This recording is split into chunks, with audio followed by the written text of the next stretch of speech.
اور ایک دن رات کو چہرے پہ نقاب ڈال کے نا تو مسجد کی گلیاں گھوم رہے تھے عمر فاروق، مدینے کی گلیاں گھوم رہے تھے، ایک دو گلیاں رہ گئیں تو فجر کا وقت ہو گیا، تو حضرت عمر اپنے غلام سے کہنے لگے نماز پڑھ لیتے ہیں اور باقی دو گلیاں بعد میں گھوم لیں گے۔ حضرت عمر نے امامت کرائی تو نقاب اسی طرح چہرے پہ، ایک گلی سے گزر رہے تھے تو ایک بوڑھی اماں بیٹھی ہے خیمے میں، بوڑھی کچھ چہرے سے پریشان لگتی ہے، تو حضرت عمر غلام سے کہنے لگے اسے پوچھو کیوں پریشان ہے؟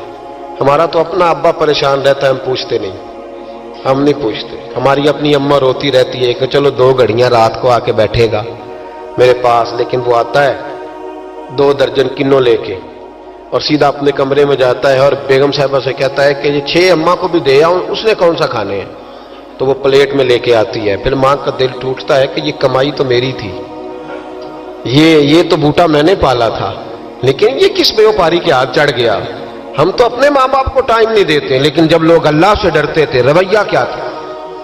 حضرت عمر فاروق رضی اللہ تعالیٰ عنہ خادم سے کہنے لگے بوڑھی سے پوچھو، تو پوچھا اماں السلام علیکم، وعلیکم السلام، اماں کیا بات ہے؟ تو اماں کہنے لگی جاؤ دوڑو، تمہیں کیوں بتاؤں، دیہات کی سیدھی سادی بی بی، جاؤ بھاگ جاؤ۔ کہا نہیں اماں مہربانی کرو اندر تو آنے دو، بڑی منت کے بعد اماں مانی۔ عمر فاروق عام آدمی نہیں جس سے دنیا کامتی ہے۔ حضرت عمر اندر گئے، اماں کیوں پریشان ہو؟ تو اماں کہنے لگی تمہیں کیوں بتاؤں، میرا اپنا دکھ ہے، چل اماں بتا دے تیری مہربانی۔ تو اماں کہنے لگی میں ایک بیوہ ہوں، بے اولاد ہوں، کوئی میرا سہارا نہیں، مجھے عمر فاروق سے بڑی شکایت ہے، میرے اوپر 25 دینار کا قرضہ چڑھ گیا ہے اور 3 دن ہو گئے میں نے روٹی نہیں کھائی، اور عمر نے میری خبر نہیں لی۔ حضرت عمر کو پتہ چل گیا لاوارث ہے، اس کا کوئی 2 4 10 ہزار ووٹ کوئی نہیں، ایک کو میکے سے 6 مربے نہیں لے کے آئی، ایک اکیلی تنے تنہا۔ اور بھائی جب اللہ کا خوف ہوتا ہے تو پھر انسان ان غریبوں کو بھی مناتا ہے، پھر ریڑھی والے کی بھی اہمیت بڑھ جاتی ہے، پھر رکشے والے کی قدر بھی بڑھ جاتی ہے۔ حضرت عمر فاروق رضی اللہ تعالیٰ عنہ کہنے لگے اماں عمر سے شکوہ ہے؟ کہاں؟ جناب عمر کہتے ہیں میں نے ایک جملہ کہا تو اماں نے تو مجھے لاجواب کر دیا۔ میں نے کہا اماں عمر کو کیا پتا کہ تو بھوکی ہے اور مقروض ہے، اسے کیا خبر؟ تو اماں کہنے لگی کیا کہا تم نے؟ عمر کو خبر نہیں، اسے پتا نہیں؟ تو عمر سے کہو نا چھوڑ دے حکومت، اس کے حوالے کرے جو خبر رکھ سکتا ہے، کیوں بیٹھا ہے پھر؟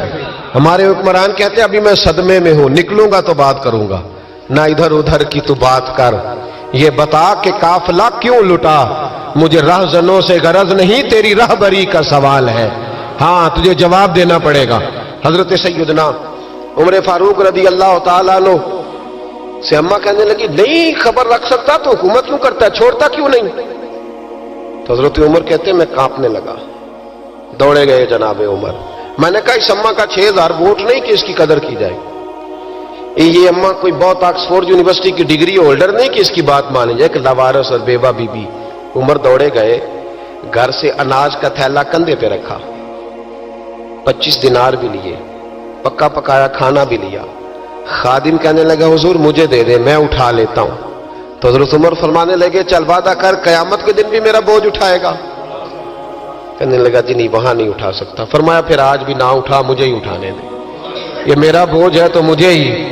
اماں کے سامنے 25 دینار بھی رکھے، پھر اماں کو حضرت فاروق اعظم نے 2 مہینے کا راشن بھی دیا، پھر پکا پکایا کھانا بھی دیا۔ معمولی آدمی کی بات نہیں کر رہا، 24 لاکھ مربع میل کا حکمران۔ حضرت عمر مدینے میں بیٹھ کے کبھی للکار دیں تو کیسر و کسریٰ کی ٹانگیں کانپیں۔ جناب عمر فاروق رضی اللہ کھانا کھلا کے اماں چارپائی پہ تھی تو عمر نیچے بیٹھ گئے، کہنے لگے اماں چل عمر کو معاف کر دے، چل چل جانے دے، کوئی عرض نہیں، بیچارے کو پتہ نہیں چلا۔ تو اماں کہنے لگی تو نے پھر عمر کا ذکر چھیڑ دیا۔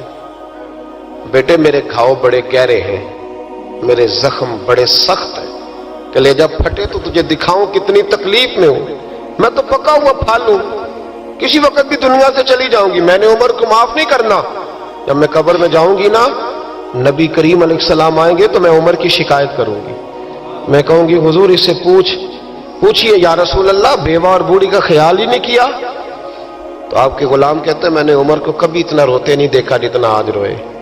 کہنے لگے اماں عمر کو میں جانتا ہوں وہ کمزور ہے, یہ شکایت نہ لگانا, وہ کمزور ہے, مقابلہ نہیں کر سکے گا, یہ شکایت نہ لگانا, چل معاف کر دے. تو اماں کہنے لگی اچھا تو مجھے کچھ اچھا لگتا ہے, جا تیری خاطر عمر کو معاف کیا, تو پیارا لگا ہے, جا معاف کیا, تیری خاطر معاف کیا, تیری خاطر عمر کو معاف کیا.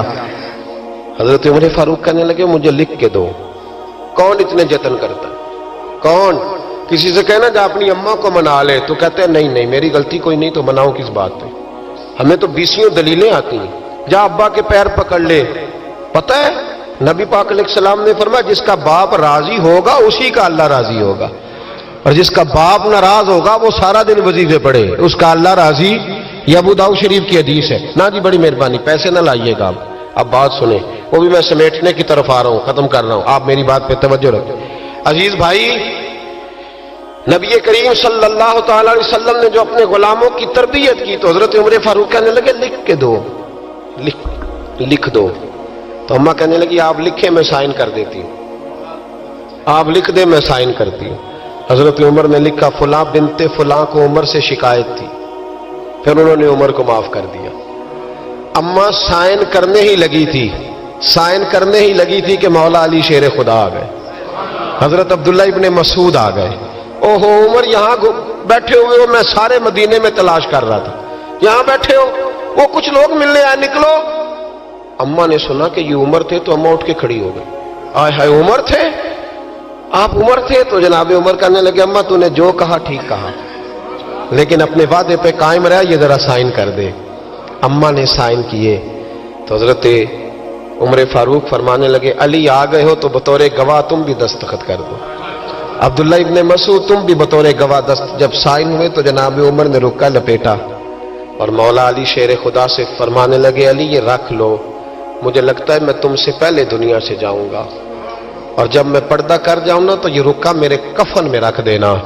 اگر حضور علیہ السلام نے پوچھا نا میری امت کے ساتھ کیا سلوک کر کے آئے ہو, تو رکا نکال کے کہوں گا یا رسول اللہ ایک بوڑھی ناراض تھی, میں اسے بھی راضی کر کے آیا. حضور یہ میں راضی. بھائی جب تک ہم اللہ سے نہیں ڈرتے معاشرہ اصلاح پذیر نہیں ہو سکتا. جب تک یہ وظیفہ پک نہیں جاتا کہ اللہ میرے ساتھ ہے اور اللہ مجھے دیکھ رہا ہے, تب تک حالات بہتر نہیں ہو سکتے. جب انسان یہ وظیفہ پکا لیتا ہے تو پھر چونٹی پہ بھی ظلم نہیں کرتا, پھر وہ گدھے کو ڈنڈا مارتے ہوئے بھی سوچتا ہے, پھر میرے بھائی وہ پھر احساس کرتا ہے کہ جانور کی وجہ سے ہی نہ قیامت میں